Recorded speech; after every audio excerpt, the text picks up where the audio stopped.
بسم اللہ الرحمن الرحیم۔ السلام علیکم، میں ہوں محمد عثمان اور آپ دیکھ رہے ہیں پروگرام حرفراز اور مقبول جان کے ساتھ۔ ناظرین، ملک پاکستان کی ایک عظیم شخصیت، محسن پاکستان کو ناقابل تسخیر دفاعی قوت بنانے والے ڈاکٹر عبدالقدیر خان گزشتہ روز انتقال کر گئے۔ کیا انسان تھے، پاکستان کو کیا دیا اور بدلے میں پاکستان نے ان کو کیا دیا، یہ ہے آج کا موضوع اور اسی سے ہی بات شروع کرتے ہیں، پھر پروگرام آگے بڑھاتے ہیں۔ اور یہ صاحب، کل ہم نے مناظر دیکھے کہ جس طریقے سے عوام کی ایک بہت بڑی تعداد اپنے ہیرو کو الوداع کہنے فیصل مسجد جمع ہوئی، اور اس میں ہم نے ایک بے حسی بھی دیکھی کہ سوائے ایک صوبے کے وزیر اعلیٰ کے باقی کو ہمیں کوئی اہم شخصیت وہاں پہ ان کے جنازے کو کندھا دیتے ہوئے نظر نہیں آئی، حالانکہ چند فرلانگ کے فاصلے پہ وزیر اعظم ہاؤس بھی ہے، پریزیڈنسی بھی ہے، اور پھر کہا یہ جا رہا ہے کہ کابینہ کے اجلاس میں تاکید بھی کی گئی وزراء کو۔ ٹویٹس تو سب نے کیے لیکن ہمیں کوئی ٹی وی سکرین کے اوپر کوئی نظر نہیں، بیان تو بہت نظر آئے۔ کیا آپ نے، ٹھیک ہے وہ جو کچھ بھی ہے، لیکن پہلے ہم شخصیت پر بات کر لیں کہ انہوں نے پاکستان کو دیا کیا؟ دیکھیں، پاکستان کی 72 سال کی تاریخ میں، کل بھی میں نے فکرہ بولا ہے، میں بار بار بول رہا ہوں کہ قائد اعظم اور علامہ اقبال کے بعد اگر کسی شخص کا احسان ہے اس ملک کے اوپر تو صرف ڈاکٹر قدیر خان، کسی اور کو کوئی احسان نہیں۔ جس نے اس قوم کو دیا، اس قوم نے اس کو کئی گنا زیادہ دیا۔ اس نے امپارٹ بنائی، اس نے وزارتیں لی، اس نے وزارت عظمیٰ لی، اس نے ملیں بنائیں، فیکٹریاں بنائیں۔ ایک شخص ہے واحد کہ جس نے اس قوم کو 71 پریکٹس صاحب کا کرتے ہیں، میں 1971 کو بھولا نہیں ہوں، اور 1971 کے بعد کہتے ہیں جب 1974 کا پوکھران کا والا انہوں نے کیا ہے دھماکہ، تو مجھے حیرانی ہوگی کہ ہوگا کہ پاکستان کا ہو گیا کیا، اور وہ ڈیسپریٹلی ڈھونڈ رہے تھے کہ مجھے لے جاؤ یہاں سے ہالینڈ سے، اور میں وہاں جا کے کام کرتا ہوں۔ خط لکھا انہوں نے، چند ہزار پہ ایک نوکری کے اوپر وہ یہاں پر آ گئے تھے۔ آج آپ جو بڑکے مار رہے ہیں ساری کی ساری اس یہاں پر کھڑے ہوئے جتنے بھی لوگ ہیں، اس میں ہر ایک کو شریک کرتا ہوں۔ پاکستان کی پنڈی ہو یا اسلام آباد، دونوں کی بقا، سلامتی، عزت، توقیر، افتخار سارے کا سارا ڈاکٹر قدیر کے اوپر۔ بے شک، یعنی آپ اندازہ کریں کتنے فخر سے کہتے ہیں کہ ضیاء الحق جو ہے وہ چلا گیا تھا، اس نے راجیو کے کان میں جا کے کہا کرکٹ ڈیموکریسی میں ہمارے پاس بم ہے۔ تو یہ بم ضیاء الحق نے نہیں بنایا تھا، یہ بم GHQ نے نہیں بنایا تھا، یہ بم ڈاکٹر قدیر نے بنایا تھا۔ اور ڈاکٹر قدیر کا معاملہ یہ ہے کہ میٹلرجی کے انتہا سے ایکسپرٹیز کی ان کی، اور وہ دنیا ان کو مانتی ہے۔ پھر آپ نے 2002 میں جب آپ کی ساری کی ساری فورسز آ کے کھڑی ہوگی تھی اور کئی ارب روپے لگے تھے انڈین موومنٹ، اصل مسئلہ یہی تھا تھریٹ کے واپس چلا گیا۔ ایک تو یہ ہے کہ پاکستان آج اگر کسی طور پر بھی یہ کرتا ہے تو ان کو اندازہ ہے کہ پاکستان کچھ بھی کر سکتا ہے۔ چاگی میں جس وقت بم ہو رہا تھا، دھماکہ ہونے والا تھا، پریپریشن چل رہی تھی، میں وہیں پر اس زمانے میں تھا۔ ڈاکٹر صاحب بار بار، اس سے پہلے بھی 2 سال پہلے سائٹ سلیکٹ ہو چکی ہوئی تھی، اور ڈاکٹر صاحب کبھی کبھی اور بھی لوگ آتے تھے، اور ڈاکٹر صاحب ڈیڈیکیٹڈ آدمی تھے، بہت کم کھانا، بہت چیز، لیکن گفتگو بڑی مزیدار کرتے تھے، اور خاص طور پہ گفتگو میں مولانا روم بھی ہے اور شیخ سعدی بھی ہے، اور یہ پوشیدہ پہلو ان کی شخصیت، یہ بہت بڑا۔ اچھا، آپ اندازہ کریں کہ اس دوران جاپنیز امبیسڈر بھی وہاں آیا اپنے ایک وفد کو لے کے کہ ہم آن کو قائل کریں کہ یہ لوگ جو ہیں یہ اپنا بم دھماکہ نہ کریں۔ یہ سرینا کوئٹہ کی بات ہے، تو ہم بھی سارے پہنچ گئے وہاں پر تھے، میں ساتھ جیسے دم چھلا ٹائپ کیونکہ برابر اس علاقے میں تھے۔ جاپنیز امبیسڈر کے ساتھ میں بیٹھ گیا، اور سوروں بھی کھانا شروع ہوا، باتیں ہو چکی بھی تھی، پاکستان نہ آ کے چکر میں تھے۔ تو میں نے جاپنیز امبیسڈر سے سوال کیا، میں نے کہا تم اتنی دور سے چل کے یہاں آئے ہو، اگر تمہارے پاس ایٹم بم ہوتا تو کیا ہیروشیما اور ناگاساکی کے امریکہ بم گراتا؟ کہتا بالکل نہیں گراتا۔ تم مخالفت کس لیے؟ تم نے تو بھگتا ہوا ہے۔ اچھا، اس ساری چیزوں کے باوجود جو چیز میں اہم ترین آپ کو بتانا چاہتا ہوں، آج اسرائیل کے اخبار ہیرٹس میں ایک سٹوری چھپی ہے، اور وہ سٹوری یہ کہتی ہے کہ ڈاکٹر قدیر خان ہمارے لیے اتنا بڑا مسئلہ بن چکا ہوا تھا جس وقت اس نے بومب کیا ہے، 80s کی بات، 80s کے لیٹ اور 90s کے شروع کے اندر، اور یہ بہت زیادہ ٹریول کر رہا تھا مڈل ایسٹ میں، باقی جگہ پہ آنا جانا یہ ہو گیا ہوا تھا اس کا۔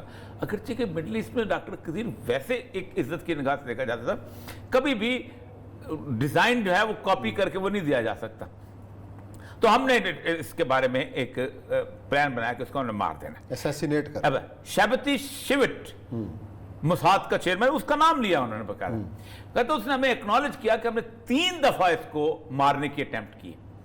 ایک دفعہ جب یہ ٹریول کر رہا تھا اس کے سعودی عرب سے پاکستان اس وقت ٹریول کی ہے. ایک دفعہ ہم نے کہتا ہے کہ جب وہ لیبیا کی طرف اور مصر کی طرف جا رہا تھا اس وقت, لیکن یہ بچ گیا اور ہمیں بڑی حیرت ہوئی تھی یہ بچ کیسے گیا, کیونکہ ہمارا پلان بہت فول پروف قسم کے پلان ہوتے ہیں. کہنا پھر ہم نے اس کے بعد باقی چیزوں کو گھیرنا شروع کیا تو قذافی اس وقت معافی کے موڈ میں تھا. وہ جو کیا واقعہ ہوا تھا اس نے پیسے ویسے پے کر دیے والا, تو قذافی واز فورسڈ کہ آپ ایک پلان جو ہے یہ تم نے نیوکلیئر شروع ہے اس کو تمہیں مدد کس نے کی, تو وہ اس نے ایک پورا قذافی نے ایک کلیم جو ہے وہ بتایا کہ مجھے تو, اور وہ پلان نے MI6 کو اس کو پکڑا دیا. یہ 1999 کے بعد, اور کہتے ہیں کہ 2011 کے بعد مشرف جو تھا وہ ہر چیز ماننے کو تیار تھا اور وہ ہماری ہر بات الٹی سیدھی. پھر اس نے نام لیا محسن فخرزادہ کا. یہ بیسیکلی ایران کا نیوکلیئر پروگرام کا ہیڈ کا, یہ جو پچھلے دنوں ہٹ کیا گیا مارا گیا. اس نے کہا کہ اس نے گواہی دی کہ اس کو جب IAEA کی ایکسپیکشن آئی تو ان کو انہوں نے جو سینٹریفیوجز تھے اس کے اوپر کوئی نشانی ملی وہ تھوڑی سی یورینیم کی ایکسپلوزی, تو انہوں نے کہا یہ آپ نے کہاں سے لی اور یہ وہ, تو انہوں نے کہا یہ تو فیوجز سینٹریفیوجز P1 اور P2 ڈیزائن. آپ کس دنیا کو بیوقوف بناتے ہو؟ یہ سارے ڈیزائن کتابوں میں ملتے ہیں اور کتابیں چھپی ہوئی ہوتی ہیں, ٹھیک ہے. اصل مسئلہ ہوتا ہے کہ آپ کی ایکسپرٹیز کہ آپ نے یورینیم کو انریچمنٹ کیسے کرنا ہے, اور وہ ہوتا ہے ڈاکٹر قدیر کا کمال, ورنہ یہ سارے نیوکلیئر سائنٹسٹ تو ہزاروں کے حساب سے روز بنتے ہیں اور نکلتے ہیں. تو اس کے بعد وہ کہتے ہیں کہ وہ ایران کی جو بیسک گواہی بنی ہے ان کے سامنے, اس کے بعد پھر ڈاکٹر قدیر کو جہاں پر اس میں 2 گواہیاں بڑی عجیب و غریب. ایک گواہی ہے ظفر اللہ جمالی مرحوم کی, ہمارے دوست تھے, بہت اچھے آدمی اور صحیح جسے کہتے ہیں ایک محب وطن. انہوں نے باقاعدہ ٹی وی پہ کہا کہ مشرف نے باقاعدہ جہاز تیار کر لیا تھا اور کھڑا تھا جہاز کہ اس کو امریکہ کے حوالے کر دیں گے ڈاکٹر قدیر خان کو. میں نے کہا تھا کہ نہیں, میں کھڑا ہو گیا تھا کہ وزارت عظمیٰ سے ہاتھ بھی اپنے وزارت عظمیٰ سے, میں بلوچ ہوں, میں نہیں جانے دوں گا. مطلب آج جو لوگ کہتے ہیں کہ غداری کے تانے اور یہ اور وہ, اور جو کہتے ہیں ہم لوگ پاکستان بنانے والوں کی نسلیں ہیں یہ وہ, مشرف بھی تو یہی کہتا تھا نہر والی حویلی اور یہ وہ سارا کچھ, تو اس نے نہیں جانے. اور پھر جس طرح شجاعت آج ان سے نے رابطہ کیا تھا کہ بعد ہیں ان کو صحت ٹھیک نہیں, موقع کے تو گواہ وہ کہتا ہے کہ جس طرح پوری قوم کا پوری کتنا بڑا آدمی تھا, پوری قوم کا جو الزام ہے وہ اپنے سر پہ لے لینا, یہ بڑی بات ہے. یہ اور جب اور پھر ٹی وی پہ آ کے آپ نے ٹی وی پہ اس کو گزشتہ سال یوم تکبیر پہ ہمارے ساتھ تھے, اور اس یوم تکبیر پہ تو نہ تو کسی نے ان کی شکل دکھائی نہ کسی نے ان کا بیان دیا. وہ اگلا آپ کو اندازہ نہیں کہ اس یوم تکبیر کے آنے کے بعد اچانک آ گئے تھے میرے ساتھ ایک تعلق کیا ہوا اور اس کے بعد کیا ہوا. بہرحال یہ لیکن اور یہ سب سیاست کے میدان میں بھی انہوں نے قدم رکھا. 2013 کے انتخاب میں تحریک تحفظ پاکستان کے نام سے انہوں نے اپنے امیدوار اتارے, تو لیکن ہونا تو یہ چاہیے تھا نا کہ اوور ویلمنگ ان کو قوم رسپونڈ کرتی کہ ڈاکٹر قدیر خان ہر کینڈیڈیٹ ہارا بڑی بری طرح, 1000 سے زیادہ ووٹ نہیں لیے. جماعت اسلامی کے ساتھ ان کا اتحاد تھا کہ جی وہ مل کے لڑ رہے ہیں, اور جماعت اسلامی کے ساتھ بڑا تعلق ہے. جتنے لوگوں نے ان کے ساتھ کام کیا ہے وہ کہتے تھے ہم نے اس طرح کا ایڈمنسٹریٹو ایکومن والا بندہ دیکھا ہی نہیں اپنی زندگی. اچھا ایک اور تعلق تھا آرکیالوجی میں تھا, شہاب الدین غوری کا مقبرہ وہ بنوا رہے ہوتے تھے, بہت ان کا ایک تعلق تھا, اور اس کے ساتھ پوری انڈیا کے ساتھ ان کی ایک خاص, حالانکہ آپ اندازہ کہ بھوپال سے آئے تھے, لیکن انڈیا کے ساتھ ہندو کے ساتھ ان کی دشمنی وہ جیسے کہتے ہیں انہیرنٹلی اندر بسی ہوئی کہ ہم نے, اور پاکستان کے ساتھ محبت تو ایسے کوٹ کوٹ کے بری تھی. اس کا حساب سب سے اہم بات جو صرف ایک آخری بیان کرنا چاہتا ہوں کہ بنیادی طور پر قدیر خان کا جنازے میں عوام نے تو محبت کا ثبوت دیا ہے, عوام تو ہمیشہ دیتی ہے, لیکن نہ نون لیگ کا کوئی بندہ آیا ہے, نہ کسی اور چیز کو, نہ پیپل پارٹی کا بندہ آیا ہے, نہ مراد علی شاہ اکیلا ذاتی طور, اور انڈیویجولی بہت سارے لوگ شریک ہوئے ہیں, چھوٹے بات. لیکن آپ مجھے یہ بتائیے کہ کاش عبد القدیر خان کو کوئی اعزازی میجر کا رینک مل جاتا تو شاید باقی 3 سروسز کے چیف بھی شریک ہو جاتے. اس کے دعاؤں میں تو سارے شریک ہیں. یہاں لیتے ہیں بریک. ناظرین بریک کے بعد آئیں گے اور ذکر کریں گے وزیر اعظم عمران خان صاحب کے انٹرویو کا.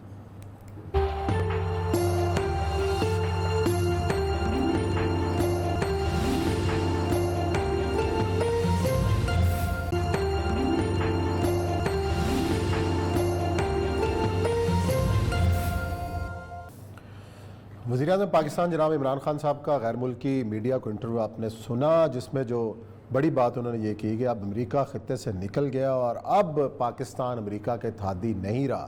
ان وجوہات کا بھی تذکرہ کیا جو پاکستان کے اندر دہشت گردی کا باعث بنے, تحریک طالبان بننے کا باعث بنے. اور یہ جو ادراک آج وزیر اعظم کو ہو رہا ہے, یہ اس سے پہلے کی قیادتوں کو نہیں تھا کہ یہ ہم ایسا کریں گے تو یہ ہوگا, اور سب کچھ کر گزرنے کے بعد آج ہم یہ باتیں کریں. جو زندہ قومیں ہوتی ہیں نا, وہ کم از کم اپنے گزشتہ اس کا احتساب ضرور کرتی ہیں کہ ڈیسیژن غلط تھا تو کم از کم. تو کیا اس پہ بھی وزیر اعظم صاحب کو کمیشن بنانے جا رہے ہیں کہ کوئی دنیا میں کمیشن بنتے کہاں نہیں بنتے؟ ابھی بنایا نہیں کہ نہیں کہ 20 سال تم نے ضائع کیوں کیے؟ اور امریکہ بن گیا, تجویز آ رہی ہے کہ نہیں, they have made it, Congress نے تو بنا دیا, پیشیاں شروع ہوئی ہیں سر وہاں پر. کون کس جگہ کارگل کمیشن بنا دیا انڈیا کے اندر؟ ہم بنائیں گے, بنانا چاہیے کہ مشرف نے پہلے, میں آپ کو ایک بات بتاؤں, مشرف کے ساتھ کے جرنیل میں 3-4 جرنیلوں کو میں ذاتی طور پہ جانتا ہوں, کہتے ہیں کہ مشرف نے غلط سٹیپ لیا تھا. لیکن چونکہ پاکستان کی آرمی کا ڈسپلن ایسا ہے کہ وہ تو اشارہ سمجھتے ہیں, بلکہ آدھا اشارہ سمجھتے ہیں. جنرل حمید گل صاحب کہتے تھے کور کمانڈرز کی کوئی حیثیت نہیں ہے, army is loyal to the chief, اور یہ سارے کور کمانڈرز صرف اشارہ سمجھا کرتے ہیں. وہی ہوا, انہوں نے اشارہ سمجھا. اور مسئلہ سا ہے کہ پاکستان آرمی کا تو چونکہ ڈسپلن آپ کو کوئی قصور اس طرح نہیں آپ کرتے, لیکن مشرف کو تو قصوروار کو ٹھہرانا چاہیے نا کہ آپ نے ایک ذاتی فیصلے کے اوپر, یعنی ٹوٹل آپ نے اس رات کے اندر کسی ایک شخص سے کنسلٹیشن نہیں کی, کوئی پراپر قسم کی کنسلٹیشن نہیں ہوئی, کوئی یہ نہیں کہا کہ ہم اسمبلی میں جاتے ہیں, وہاں جاتے ہیں, یہ کرتے ہیں, وہ کرتے ہیں, کچھ نہیں ہوا. آپ نے ایک دم وہاں پر کھڑے, آپ نے ہاں کر دی. آپ سوچیں 9/11 سے لے کے 1 مہینے کے بعد امریکن سے حملہ کیا اس کے اندر, آپ کا پورا 20 سال کا ٹینیور اس بات پہ گزرا کہ یہ امریکہ کی جنگ نہیں, پاکستان کی اپنی جنگ ہے. اور ہم 4 سال سے اب کہہ رہے ہیں کہ ہماری نہیں. اچھا, اس جنگ کے اندر ہوا کیا کہ آپ کا ایک پرامن پاکستان تھا. 2007 سے پہلے پاکستان نے خودکش بمبار کی شکل نہیں دیکھی تھی. آپ نے ان کے کہنے کے اوپر یہ سیف ہیون ہے, یہ حقانی نیٹ ورک ہے, یہ فلاں ہے, آپ نے اس کے ساتھ ان پہ حملہ کرنا شروع کی, اور پھر آپ نے اس کے بعد اس کو وہ آپ نے نہیں کیے, آپ نے ان کے حملوں کے اوپر پردہ ڈالا. یہ بھی بات کہی جاتی ہے کہ ریٹر آرمٹیج نے یہ کہا کہ جناب آپ نہیں کریں گے تو پتھر کے دور میں آن ریکارڈ ہوں, میرے 4 کالم چھپے ہیں. مشرف نے جھوٹ بولا ہے. جنرل محمود کہتا ہے میں امریکہ میں بیٹھا ہوا تھا, جنرل محمود نے باقاعدہ انٹرویو دیا ہے اور انہوں نے کہا میں اس سے مکروں گا نہیں, میں نے 4 کالم لکھے. اور جنرل محمود صاحب نے کہا مجھے کہ کسی شخص نے کوئی ضرورت نہیں تھی, امریکہ تو گرا ہوا تھا اس وقت. وہ کہتے ہیں کہ جارج ٹیننٹ سے جب میں گلے ملا ہوں تو اس کے آنسو گرے ہیں میرے اس کے اوپر, اور مجھے ایسے لگا تھا کہ کشکول اس کے ہاتھ میں آ گیا ہے جو کشکول میرے ہاتھ میں تھا. یہ تو لوگوں کو اس وقت آرمٹیج کی اوقات. اب مجھے یہ بتائیے, آپ اتنی بڑی طاقت ہیں, جو کوئی نیوکلیئر طاقت, جو آپ کے بارے میں CIA کا چیف یہ کہتا ہے it was a nightmare for us to enter Afghanistan without the help of Pakistan. ہمارے لیے ایک ڈراؤنا خواب تھا کہ ہم افغانستان میں پاکستان کی مدد کے بغیر کیسے داخل ہوتے ہیں. اس ملک کے بادشاہ کو آرمٹیج دھمکی دے سکتا تھا, سوچ نہیں سکتا تھا. آرمٹیج ٹنڈ والا جبرو ٹائپ پلوان نظر آتا تھا, ہم نے کہا آرمٹیج دھمکی دے دی. ٹھیک, میں ہیلی کلنٹن جب آئی ہے تو یہ سارے کے سارے جتنے وہ مر گیا, کیا نام وہ لمبا تھا جو ہوتا تھا, ایک اور بھی تھا, وہ سارے وہ جو پاکستان کے بعد نمائندہ خصوصی تھے, رچرڈ ہالبرگ, یہ سارے تھے. تو 40-45 منٹ گفتگو ہوتی. They were totally different. جس طرح کی شکل ہم نے پیش کی ہوئی ہے. ابھی یہ وینڈی جو آئی ہے, ابھی جو نائب وزیر خارجہ جو آئی ہے, وہ بھی ان کو بتانے آئی ہے کہ جناب ہمارا ساتھ دو اور یہ کرو. اور یہ پوری دنیا کا پکچر یہ پیش کرتے ہیں کہ ہمیں کان سے پکڑا ہوا ہے, ہمارے ساتھ پتہ نہیں کیا ہو جائے گا. اب آپ دیکھیں طالبان کے ساتھ جو مذاکرات ہوئے, اب یہ مذاکرات کون کر رہا ہے؟ اسٹیٹ ڈپارٹمنٹ آؤٹ ہے, CIA کر رہی ہے. ٹام ویسٹ جو ہے یہ بیسیکلی کیوں, ایک امریکی سول انجینئر ہے, اس کا نام ہے مارک رینڈل فرینچر, وہ ابھی طالبان کے پاس ہے. اچھا, اور وہ کہتے ہیں کہ طالبان کے پاس ہے, وہ کہتے ہیں مسنگ پرسن ہے, جنوری میں مسنگ پرسن ہو گیا. تو ان کا بڑا امپورٹنٹ آدمی ہے, خاص CIA مشن کے ساتھ, اور CIA مشن میں ایک آدمی بھی ان کے لیے بہت امپورٹنٹ ہوتا ہے. ٹھیک ہے, اس کے ساتھ ان کی نیگوسیشن شروع ہوئی, اور نیگوسیشن کے ساتھ ساتھ انہوں نے دنیا کو دکھانے کے لیے جو ایک ہی دنیا کے پاس لفظ ہے کہ خواتین کے حقوق نہیں دیتے اس لیے ہم اس ملک میں گھس رہے ہیں. صدام حسین خواتین کے حقوق نہیں دیتا، اس نے 14 لاکھ بندے مار دیے. ٹھیک، فلاں جگہ وومن رائٹس جو ہے وہ عورتوں کو بہت دبا کے رکھا ہوا ہے. عورت بے شک دبا کے نہ رہ رہی ہے، آرام سے سکون سے رہ رہی ہے. ہم نے کہتے ہیں نہیں، کان سے پکڑ کے اس کو باہر تو نکالو، اس کو تماشا تو بناؤ، اس کو بازار کی ضرورت. اچھا، اس میں سارے کا سارا میں پڑھ رہا تھا وہ طالبان کی جو نیگوسیشنز ہوئی ہیں، اس میں انہوں نے کہا ہے کہ ہم طالبان سے وہی بات وہی پرانی کہ اپنی زمین سرزمین کسی کو استعمال نہیں ہونے دیں گے. میری آج ایک دو بڑے اہم لوگوں سے طالبان بات ہوئی. پاکستان کے جرنلسٹوں کے بارے میں بہت زیادہ جو لوگ گئے ہیں بہت زیادہ وہ جسے کہتے ہیں گلا کرتے ہیں. کہتے ہیں ہم نے ان ساروں کو، یہ پاکستانی جرنلسٹ ہیں، ہم نے ساروں کو انڈیا کے وہ سارے کے سارے جگہ دکھائیں جو انڈیا نے ہمارے ساتھ کیا تھا پاکستان کے خلاف. ایوری جرنلسٹ ہم نے بتایا کہ یہ انڈیا کر رہا تھا اور یہ پاکستان کے خلاف کر رہا تھا، یہ ثبوت ہے آپ کے پاس. پنشیر لے کے گئے، وہاں بتایا کہ انڈین انفلوئنس کیسی تھی اور سارا کچھ ہر چیز موجود تھی. اس کے باوجود وہ کہتے ہیں کہ ہمارے ساتھ جو امارات کے اندر، یو اے ای کے اندر جو انڈین ایمبیسڈر کی ملاقات ہوئی ہے طالبان کے ساتھ، تو اس نے صرف یہ کہا ہے کہ خدا کے لیے ہمارا تمہارا معاملہ ختم ہو گیا، لیکن ہماری اتنی بدنامی نہ کرو. اپنے پاکستان کے سارے جو جرنلسٹ آتے ہیں اس کو ہماری مسئلے دکھاتے ہیں. یہ چپ ہیں. وہ کہتے ہیں تم لوگوں کو ہم بتا رہے ہیں کہ یہ انہوں نے پتہ نہیں انڈیا سے بھیک لی ہوئی ہے، پیسے لیے ہوئے ہیں، انڈیا سے رشتہ داریاں کی ہوئی ہیں، دمادی کی ہوئی ہے، سالہ بنے ہوئے، کیا بنے کوئی رشتہ داری تو ہو. میں متقی لیول کی، ان کے وزیر خارجہ لیول کی میں بات کر رہا ہوں. انہوں نے یہ بات کی کہ ہم نے ہر چیز وہ بتائی، انڈین ثبوت ان کو دیے. یہ انڈیپینڈنٹ فریڈم آف ایکسپریشن کا جرنلسٹ یہ کچھ نہیں کرتا. اب وہ وہاں پر اس وقت افغانستان کے بارے میں طالبان کہتے ہیں، انہوں نے یہ بھی کہا امریکن نہیں کہہ رہے کہ وہاں کچھ ہو رہا ہے، وہ کہہ رہے ہیں کہ وہاں وہ چل رہا ہے، داعش جو ہے اس کو سنبھال رہے ہیں. آج عمران خان نے بھی ایک ٹھیک بات کی، داعش سے چھٹکارا پانے کے لیے طالبان بہترین آپشن ہے، کوئی اور آپشن. اچھا، یہ جو دھماکہ ہوا ہے، اتنا 150 بندے شہید ہوئے ہیں، اس سے پہلے کابل میں ہوا، مساجد کو نشانہ بنایا جا رہا ہے، ان کے پیچھے کون ہے؟ دیکھیں بیسیکلی دیکھیں کچھ طاقتیں ایسی ہیں کہ جو افغانستان میں امن نہیں چاہتی، اور وہ طاقتیں واضح میں نام نہیں لینا چاہتا، پڑوسی طاقت انڈیا ہے، آگ لگی ہوئی ہے. اگر آج وہاں پر امن ہو جائے تو پاکستان کے لیے ایک بہترین صورتحال آتی ہے. دوسرا میں تو کھل کے نام لیتا ہوں، مجھے جو مرضی ایران ہے. اب دیکھیں نا وہاں پر ہوتا ہے دھماکہ، ٹھیک ہے، اور وہاں وہ کہتے ہیں کہ یہ دھماکہ ہوا ہے بہت غلط ہوا ہے، وہ جو ہرات کے اندر ہوا ہے، کیونکہ ظاہر بات ایک اور مسئلہ کا تھا. لیکن زبیرہ مجاہد کی والدہ کی اس کے پر دھماکہ ہوتا ہے، اس پہ کوئی کچھ نہیں کہتا. نہیں، یہ شیعہ سنی لڑائی تو نہیں کرانا چاہ رہے؟ نہیں، داعش کو تو داعش کا کام ہی یہی ہے. دیکھیں نا داعش نے کیا کیا ہے، داعش نے شیعہ سنی لڑائی تو کرائی ہے وہاں پر. عراق میں صدیوں سے ساتھ رہتے چلے آ رہے تھے. عراق میں آپ سوچیں کاظمین بھی ایک ساتھ ہے اور شیخ عبدالقادر جیلانی بھی ایک ساتھ ہے. اب شیخ عبدالقادر جیلانی کی شخصیت سب سے متنازع شخصیت ہے شیعوں کے ہاں، جبکہ کاظمین اگرچہ کہ سنی اس کو مانتے ہیں لیکن وہ کبھی بھی اس کا مسئلہ نہیں بنا. کبھی نجف اشرف کو ایسا نہیں ہوا کہ سنیوں نے اس طرح محبت سے عقیدت سے مولا علی کے دربار کو نہ مانا ہو، سیدنا امام حسین کی کربلا کو نہ مانا ہو، ساتھ رہتے چلے آ رہے تھے. یہ بیج کس نے بویا؟ یہ داعش کہاں سے آئی؟ یہ سب کچھ کہاں سے ہوا؟ اس کو ہوا کس نے دی؟ اس کے پھر آپ کو اب جب وہاں سے ہوا ملی تو پھر ایران کو خود لڑنا پڑا. جب آپ نے بیج بویا تو پھر تو جانے آپ کی خود گئی بھائی. داعش اصل مسئلہ یہ ہے کہ اس افغانستان کے اندر وہ کہتے ہیں ہم سنبھال لیں گے. ہمارے اوپر تبصرے اللہ کا نام ہے نہ کرو. یعنی آپ مجھے کل میں ایک امریکن ٹی وی کے اوپر تھا، اچھا مجھے کہا کہ طالبان پاپولر ہیں تو پھر الیکشن کو نکلا. آپ کو امریکنز نے بلانا شروع کر دیا؟ نہیں، وہ جان بوجھ کے. اچھا چلیں جی، یہ تو بڑی تبدیلی ہے. بہت بڑا ٹی وی تھا، بہت بڑا سیٹ اپ تھا. میں نے کہا میری بات سنو، آپ نے کہ محمد بن سلمان کو کہا ہے تم الیکشن کراؤ، کبھی آپ نے خلیفہ بن زیاد کو کہا ہے الیکشن کراؤ، کبھی قطر کے امیر کو کہا ہے الیکشن کراؤ. مشرف یہاں پر حکومت بنا دیتا ہے 5 لاکھ فوج کے ساتھ، اس کو کہا ہے کتنے پاپولر الیکشن. صرف دنیا میں طالبان ہی رہ گئے جن کو آپ کہتے ہیں الیکشن کراؤ. They are a reality. اور وہ ریئلٹی کس بات میں ہے؟ انہوں نے دنیا کی 48 ملکوں کی فوج کو شکست دے کے وہ حقیقت بنے ہیں، اکیلے ریالٹی نہیں ہے. چلیں دیکھتے ہیں جی مستقبل میں کیا ہوتا ہے اور کس طریقے سے طالبان جو ہیں ان تمام تر چیلنجز کا مقابلہ کرتے ہیں. لیتے ہیں بریک کے بعد آئیں گے اور ذکر ہوگا ٹک ٹاکرز نے جو وبال مچایا ہوا ہے اور پاکستان کو کس طرح بدنام کیا گیا، اس پر کریں گے بات بریک کے بعد.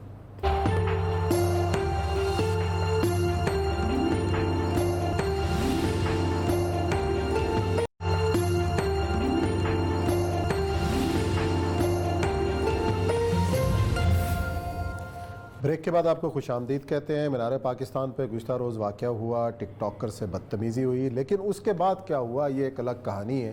کہانی یہ ہے کہ اب معاملہ ہے پیسے کے لین دین کا, کہ دونوں جو اس کا ریمبو ایک نوجوان ہے کہ جو اس ٹک ٹاکر کے ساتھ شریک تھا, دونوں نے ایک دوسرے کے اوپر پیسے لینے کا الزام عائد کیا اور معاملہ پولیس تک جا پہنچا ہے. اور یہ صاحب ریمبو صاحب جو ہیں یہ پورے پیشکار تھے, اس پوری فلم کے ہدایت کار تھے, لیکن اس تمام تر چکر میں بدنام ہوا پاکستان کہ یہاں پہ عورت محفوظ نہیں ہے, وویلا مچا, اور ہم نے بھی شو کیا اس کے اوپر. پاکستان کو لیکن غیر محفوظ پتہ ہے کس نے بنایا ہے؟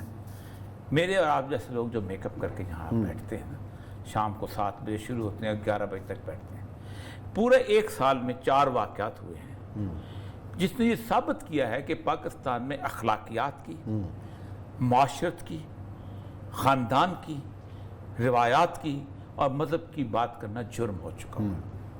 پہلا واقعہ ہوا موٹر وے والا. موٹر وے کا واقعہ ہوا ہے, خاتون رات کو 12:30 پونے 1 بجے بغیر پیٹرول چیک کیے ایک ایسے راستے سے گزرتی ہے جس راستے پہ میں ذاتی طور پہ, گجرات میرا راستہ وہی تھا, میں نہیں گزرا کیونکہ مجھے پتا تھا وہ ٹھیک نہیں ہے. اس کے اوپر ایک سی سی پی او صاحب نے ایک اچانک ریمارکس دیے کہ وہ پیٹرول چیک کر لیتی ہے, جی ٹی روڈ سے گزرتی, جس کے اوپر پورا پاکستان اس شخص کے اوپر پل پڑا کہ تم کون ہوتے ہو یہ بات کرنے والے. اس کی بنیادی وجہ یہ نہیں تھی کہ وہ غلط بات کر رہا تھا, بنیادی وجہ یہ تھی کہ تم کون ہوتے ہو یہ سوال کرنے والے, کہ عورت جو ہے وہ رات کو اکیلی کیوں باہر نہیں نکلی, یہ عورت جو ہے وہ جانے, تم نے عورتوں کے اوپر پابندی لگاتے. اور کوئی عالم دین تک یہ نہیں بولا کہ جو مذہب حج کے اوپر جانے کے لیے بھی محرم کی پابندی لگاتا ہے, وہ پاکستان کے اندر بھی ایک عورت پہ پابندی لگاتا ہے. نہ مانو نہ مانو آپ کی مرضی ہے, لیکن سیفٹی کے لیے وہ پابندی لگاتا ہے. میں دنیا پوری میں دیکھا ہے. میں نیو یارک میں گھوم رہا تھا, میں چھوٹے سے قد کا آدمی, 1996 کی بات ہے, 5th ایونیو کے اوپر تھا, تو جانے کہ خاتون میرے پیچھے پیچھے چلنا شروع ہو گئی. میں رک گیا, وہ پھر پیچھے رک گئی, میں تو کچھ آ گیا, میں نے کہا what's the problem؟ اس نے کہا تم نے کہاں جانا ہے؟ میں نے کہا میں لوئی ہوٹل میں ٹھہرا ہوں, یہاں سے مڑ کے چلنا. اس نے کہا میں ہوٹل تک تمہارے ساتھ جا سکتی ہوں؟ میں نے کہا کیوں؟ اس نے کہا تم ایک مرد ہو اور یہاں مگرز مجھے پکڑ لیں گے, مجھے لوٹیں گے اور مجھے ریپ کریں گے, تمہاری موجودگی میں کوئی جرت نہیں کرے گا. میں امریکہ کی بات کر رہا ہوں عثمان صاحب. صحیح ہے, ٹھیک. دوسرا واقعہ ہوا عثمان مرزا والا. ایک پورا پینل تھا جس میں کئی کمرے تھے جہاں لوگوں کو داد عیش دینے کے لیے باقاعدہ کمرے دیے جاتے تھے اور وہاں کپل آ کے ٹھہرتے تھے اور ان سے پیسے لیے جاتے تھے. جو کپل ہاتھ آ جاتا تھا اس طرح کا, اس کے اوپر جا کے ریٹ کرتے تھے اور ان کی ویڈیو بنا کے بلیک میل کیا کرتا تھا. جو سمجھتے تھے کہ بہت مالدار آدمی ہے, غربے رہ جاتے تھے. غلط بات ہے. کون اب تو بلیک میل, اب تو ویڈیوز کا تو سکینڈل اتنا ہوگا کہ سیاستدان اس کو اپنی پریس کانفرنس میں دکھاتے ہیں. ٹھیک, حالت تو یہ ہو چکی ہے نا, تو کوئی شرم یہاں والی بات تو ہے نہیں کسی طور پر.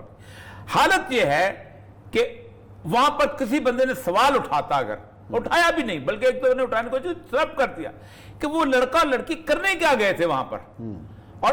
اور اس وقت اسلام آباد ایک ایسا گھر بن چکا ہوا ہے کہ جہاں لوگوں کو زنا بالرضا کے لیے اڈے فراہم کیے جاتے ہیں. کون ہوتے ہو تم؟ وہ لڑکی بلیمنگ دا وکٹم, لڑکی جو مرضی جائے, جس مرضی کے ساتھ جیسی زندگی گزارے. تیسرا واقعہ. چوتھا واقعہ ہوا نور مقدم کیس کا. یہ آئیڈیلائز قسم کا ویسٹرن کیس ہے. تمام تر اس کی مظلومیت کے باوجود حق بات کہنا بہت ضروری ہے, ورنہ اس طرح کی مظلومیت یورپ میں روز ہو رہی ہے.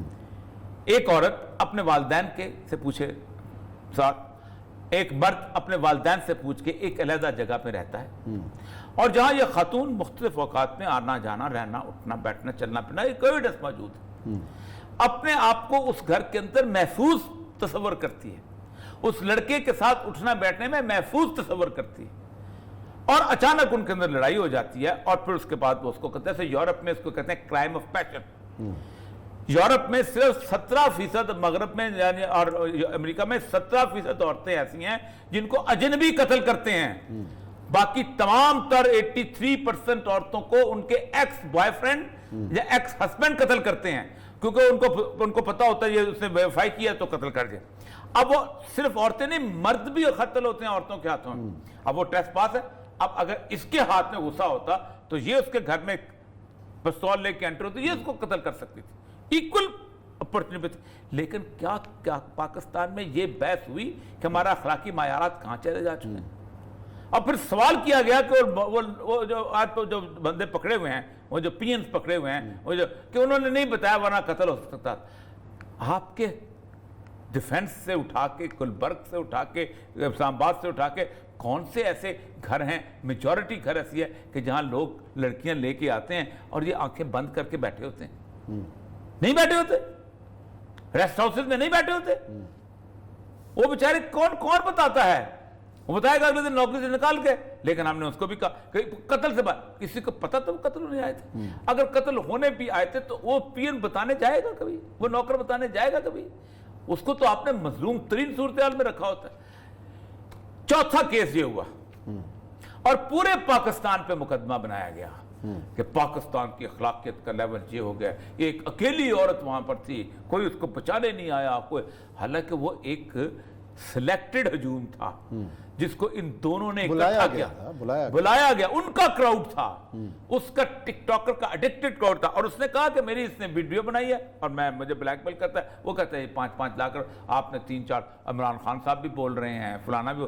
کوئی یہ سوال نہیں اٹھاتا کہ یار مجھے یہ بتاؤ کہ اس شہر کے اندر دنیا میں عورتیں گھومتی پھرتی ہیں, اگر یہ پاکستان کا رویہ ہوتا تو پاکستان میں ہر جگہ عورت باہر نہ نکل سکتی. صحیح بات. اتنے بڑے پلازوں میں گھومتی ہیں, سڑکوں پہ گھومتی ہیں. پاکستان میں 50% عورت نظر آتی ہے. اچھا جی اوریہ صاحب, یہ تو چلو ایک معاملہ ہے, اس کا تو قانون اس سے نپٹے گا. دوسرا, آج ہمارے لاہور کے ایک MNA پرویز ملک صاحب, بڑے زبردست آدمی, نفیس آدمی, آج دل کا دورہ پڑنے سے انتقال کر گئے. اور لاہور کے مسلم لیگ کے صدر, بڑے اچھے تعلقات زمانے کے تھے جب میں وال سٹی میں ہوتا تھا. تو خاص طور بڑے نفیس آدمی, بڑے زبردست, تینوں بھائی بہت اچھے آدمی, تینوں بھی. ڈاکٹر جاوید اکرم صاحب سے تو ایک تعلق ہے ہمارا, اور اس کے بعد ملک قیوم صاحب, اور خاص طور پہ پرویز ملک صاحب ہمبل اور ایک سیاسی. اچھا, کبھی میں دیکھتا تھا دونوں میاں بیوی کو نا, تو ایسا لگتا تھا اتنی اس ایج کے اندر اتنا گریسفل جوڑا میں نے نہیں دیکھا. مطلب ایک زمانے میں فخر امام اور عابدہ حسین کا جوڑا ہوتا تھا, لیکن یہ زیادہ گریسفل تھا. اور ماشاءاللہ فٹ آدمی, سوئمنگ کرتے ہوئے دل کا دورہ پڑا ہے. یہاں پہ گلبرگ میں ہی ایک ہمارا جم ہے ایک, وہاں پہ مجھے نہیں سوئمنگ کر رہے تھے. اور مطلب فٹ آدمی, اللہ تعالیٰ علی پرویز ملک صاحب, شائستہ پرویز ملک صاحب, اور باقی جتنے ڈاکٹر جاوید اکرم صاحب سے خاص طور پہ ہم تعزیت کرتے ہیں. اللہ تعالیٰ ان کی منازل آسان کرے. اسی نوٹ کے ساتھ پروگرام ختم کرتے ہیں. کل انشاءاللہ نئے موضوعات کے ساتھ ابھی خدمت میں حاضر ہوں گے. اپنا خیال رکھیے. اللہ حافظ.